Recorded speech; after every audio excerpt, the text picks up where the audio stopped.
প্রিয় শিক্ষার্থীরা কেমন আছো? সবাই নিশ্চয়ই ভালো আছো। সবাই সবসময় সাবধানতা অবলম্বন করে চলবে।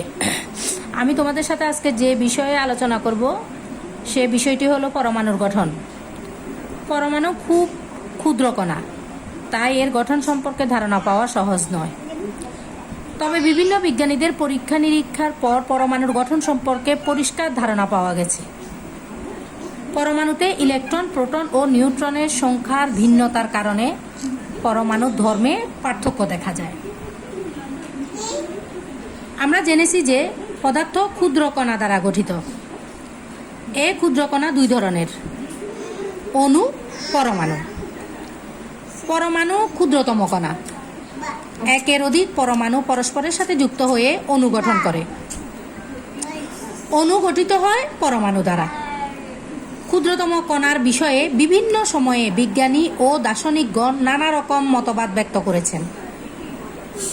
গ্রিক দার্শনিক ডেমোক্রিটাস খ্রিস্টপূর্ব 400 অব্দে সর্বপ্রথম পদার্থের ক্ষুদ্রতম কণা নিয়ে মতবাদ পোষণ করেন। তার মতে সকল পদার্থই ক্ষুদ্র ক্ষুদ্র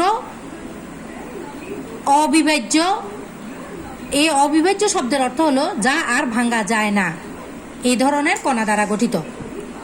তিনি এই ক্ষুদ্রতম কণার নাম দেন পরমাণু বা অ্যাটম। পরমাণুকে অ্যাটম বলা হয়। অ্যাটম কথাটি তিনি নিয়েছিলেন গ্রিক শব্দ অ্যাটোমোস থেকে, যার অর্থ হলো অবিভাজ্য। অবিভাজ্য অর্থ হলো যাকে আর ভাঙা যায় না। তার সমসাময়িক সময়ের আরও দুজন দার্শনিক, প্লেটো এবং অ্যারিস্টটল, তার মতবাদের সাথে দ্বিমত পোষণ করেন। দ্বিমত পোষণ করা হলো তার মতের সাথে একমত নন। অ্যারিস্টটলের মতে পদার্থসমূহ নিরবচ্ছিন্ন। একে যতই ভাঙা হোক না কেন পদার্থের কণাগুলো ক্ষুদ্র হতে ক্ষুদ্রতর হতে থাকবে। 1803 সালে ইংরেজ বিজ্ঞানী জন ডাল্টন পরীক্ষালব্ধ তথ্যের উপর ভিত্তি করে পদার্থের ক্ষুদ্রতম কণা সম্পর্কে ব্যাখ্যা করেছেন। পরমাণু হলো মৌলিক পদার্থের ক্ষুদ্রতম কণা এবং একে আর ভাঙা যায় না। এই মতবাদটি হলো জন ডাল্টনের। ডাল্টনের এই মতবাদ সকলে গ্রহণ করে, ফলে অ্যারিস্টটলের মতবাদটি পরিত্যক্ত হয়। অ্যারিস্টটলের মতবাদটি ছিল ভাঙা যায়, আরো আরো ভাঙা যায়। আর জন ডাল্টনের মতবাদ হলো একটা জায়গায় গিয়ে থেমে যায়। যখন মানুষ জন ডাল্টনের মতবাদটাকে গ্রহণ করে তখনই অ্যারিস্টটলের মতবাদটি পরিত্যক্ত হয়। আসলে পরমাণু অবিভাজ্য নয় বা ক্ষুদ্রতম কণিকাও নয়, পরমাণু বিভাজ্য। তার অর্থ হলো পরমাণুকে ভাঙা যায়। এরা নিউট্রন, প্রোটন ও ইলেকট্রন দ্বারা গঠিত। পরমাণু নিউট্রন, প্রোটন ও ইলেকট্রন দ্বারা গঠিত। নিউট্রন, প্রোটন ও ইলেকট্রন হলো পরমাণুর কণা। ডাল্টনের পরমাণুবাদের এই সীমাবদ্ধতা দূর করার জন্য পরবর্তীতে আরও অনেকে পরমাণু মডেলের প্রস্তাব করেন।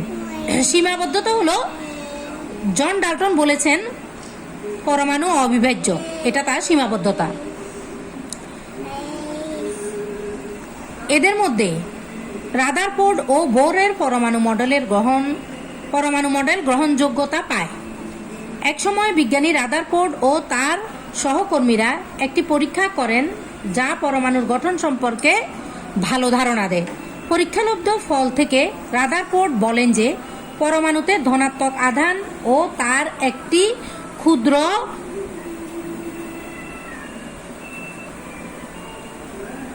ধারণা দেন। পরীক্ষালব্ধ ফল থেকে রাদারফোর্ড বলেন যে পরমাণুতে ধনাত্মক আধান ও তার একটি ক্ষুদ্র জায়গায় আবদ্ধ। তিনি এর নাম দেন নিউক্লিয়াস।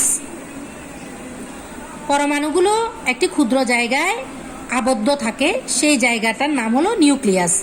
তিনি আরও ব্যাখ্যা দেন যে পরমাণুর বেশিরভাগ জায়গা ফাঁকা, আর ঋণাত্মক আধানযুক্ত কণার তেমন কোনো ভর নেই এবং তারা নিউক্লিয়াসকে কেন্দ্র করে ঘুরছে। রাদারফোর্ডের মডেল সৌরজগতের মতো, কিন্তু রাদারফোর্ড নির্দিষ্ট কোনো কক্ষপথে কথা বলেননি, কোন কক্ষপথে কতটি থাকবে এরকম করে বলেননি। বিজ্ঞানী বোর পরবর্তীতে ধারণা দেন যে ঋণাত্মক আধানযুক্ত কণা কিছু নির্দিষ্ট কক্ষপথে ঘুরে।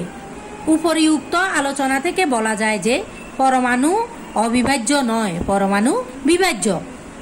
পরমাণু ইলেকট্রন, প্রোটন ও নিউট্রনের সমন্বয়ে গঠিত। পরমাণুর কেন্দ্রে রয়েছে নিউক্লিয়াস। নিউক্লিয়াসে ধনাত্মক আধানযুক্ত প্রোটন ও আধান নিরপেক্ষ নিউট্রন রয়েছে। প্রোটন হলো আধানযুক্ত আর নিউট্রন হলো আধান নিরপেক্ষ। পরমাণুর ভরের প্রায় পুরোটাই নিউক্লিয়াসে থাকে। ঋণাত্মক আধানযুক্ত ইলেকট্রন নিউক্লিয়াসকে কেন্দ্র করে নির্দিষ্ট কক্ষপথে ঘুরে। ইলেকট্রন ও নিউক্লিয়াসের মধ্যবর্তী জায়গা ফাঁকা। প্রকৃতপক্ষে পরমাণুর বেশিরভাগ জায়গা ফাঁকা। প্রতিটি মৌলের আলাদা আলাদা পরমাণু রয়েছে, যেমন হাইড্রোজেন গ্যাসের পরমাণুর অক্সিজেন গ্যাসের পরমাণু থেকে আলাদা। একটি মৌলের পরমাণু থেকে আরেকটি মৌলের পরমাণুর মধ্যে আবার আকার, ভর ও ধর্মে পার্থক্য হয়ে থাকে। সকল মৌলের পরমাণুর আকার একরকম নয়, ভর একরকম নয়, ধর্ম একরকম নয়। পরমাণুতে প্রোটন বা ইলেকট্রনের সংখ্যার পার্থক্যের কারণে পরমাণুসমূহের মধ্যে পার্থক্য হয়ে থাকে। তাহলে পরমাণুসমূহের মধ্যে আকারের, ভরের ও ধর্মের পার্থক্য হয় পরমাণুগুলোতে প্রোটন সংখ্যা কতটা আছে তার উপর নির্ভর করে। পরমাণুতে ইলেকট্রন ও প্রোটনের সংখ্যা সমান থাকে। তাহলে কোনটার সংখ্যা সমান থাকে না? নিউট্রনের। ইলেকট্রনের আর প্রোটনের সমান থাকে। তবে কোনো মৌলের পরমাণুর বৈশিষ্ট্যকে বোঝানোর জন্য যেটি ব্যবহার করা হয় সেটি হলো প্রোটন সংখ্যা।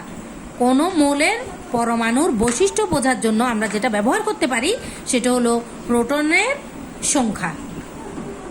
কোনো মৌলের একটি পরমাণুতে প্রোটনের সংখ্যাকে পারমাণবিক সংখ্যা বলা হয়। হাইড্রোজেনের একটি পরমাণুতে একটি প্রোটন আছে, আর এই জন্য হাইড্রোজেনের পারমাণবিক সংখ্যা 1। অক্সিজেনের পারমাণবিক সংখ্যা 8, কারণ অক্সিজেনের একটি পরমাণুতে 8টি প্রোটন আছে। পারমাণবিক সংখ্যা থেকে যে যে তথ্যগুলো পাওয়া যায়, কার্বনের পারমাণবিক সংখ্যা 6। এই থেকে আমরা যে তথ্যগুলো পাবো, পারমাণবিক সংখ্যা যেহেতু কোনো মৌলের প্রোটন সংখ্যা, তাই বোঝা যায় কার্বনের একটি পরমাণুতে 6টি প্রোটন আছে।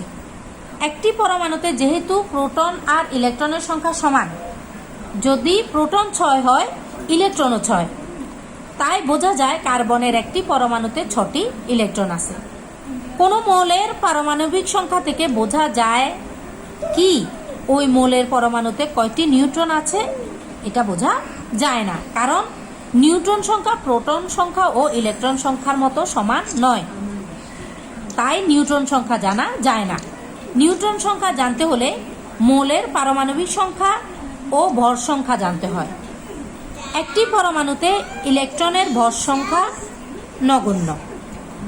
পরমাণুর প্রায় সবটুকু তার নিউক্লিয়াসে থাকে, অর্থাৎ কোনো পরমাণুর ভর তার প্রোটন ও নিউট্রনের ভর। তাহলে আমাদেরকে প্রোটন আর নিউট্রনের ভর থেকেই ইলেকট্রনের ভর জানতে হবে। আবার নিউট্রন ও প্রোটন এর ভর প্রায় সমান। কোনো মৌলের পরমাণুতে প্রোটন ও নিউট্রনের যোগফলকে ভর সংখ্যা হিসেবে আমরা প্রকাশ করি। কোনো মৌলের ভর সংখ্যা সমান ওই মৌলের পরমাণুতে প্রোটন সংখ্যার সাথে নিউট্রন সংখ্যার যোগফল।